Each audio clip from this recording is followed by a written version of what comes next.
Política, poder e Estado. A palavra política entrou para o vocabulário do homem comum designando a atividade de um grupo social pouco confiável, os políticos profissionais. Porém, é preciso esclarecer que todos nós somos seres políticos e que política diz respeito a uma comunidade organizada e formada por cidadãos. Segundo Arendt, a política trata da convivência entre diferentes. Dessa maneira, todos estão envolvidos na política, mesmo aqueles que não se interessam ou preferem ignorar as decisões que são tomadas e interferem em suas vidas. O exercício do poder envolve uma relação de mando e obediência e se fundamenta na imposição de uma vontade sobre as outras vontades. O poder não está circunscrito somente no âmbito do Estado. As relações de poder estão presentes em todas as relações sociais. Por exemplo, na família, sempre existe a figura de alguém que exerce o poder e, nas empresas, todas as relações são marcadas por uma hierarquia. O Estado é uma instituição criada pelo homem com o intuito de proteger os seres humanos uns dos outros. Ele exerce seu poder através do uso das armas e das leis. Max Weber o define como uma estrutura política que tem o monopólio do uso legítimo da força física em determinado território. O Estado é visto como uma relação de homens dominando homens por meio de uma violência que é considerada legítima. Para que o Estado cumpra suas funções de garantir a ordem e proteger a sociedade para que esta não se desfaça,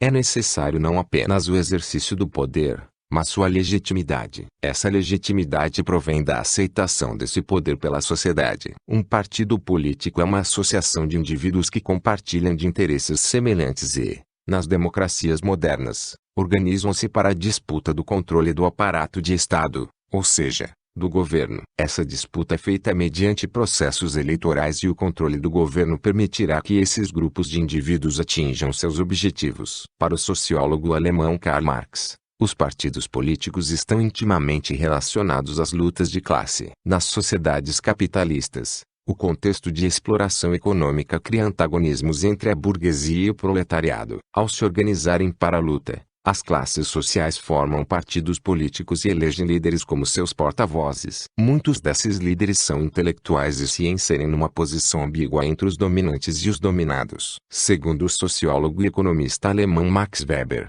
o partido político é um dos fatores que modelam a estratificação nas sociedades, juntamente com as classes e o status. Entretanto, os partidos podem basear as suas estratégias e propostas em preocupações que são transversais aos interesses das classes. Com isso, eles conseguem obter uma quantidade superior de votos de outras classes sociais que não a sua própria. O que é a esquerda e o que é a direita? A origem dos termos esquerda, para representar partidos que propõem mudanças sociais radicais, e direita, para representar partidos que desejam a manutenção da situação social presente, remonta à Revolução Francesa. À época, os termos definiam as posições defendidas respectivamente pelos girondinos e pelos jacobinos. Interesses particulares, grupais e gerais. Os partidos políticos nascem para defender interesses grupais, que são menores que os interesses gerais e maiores que os interesses pessoais. Contudo, como mencionado anteriormente, para ampliarem sua base de apoio eleitoral,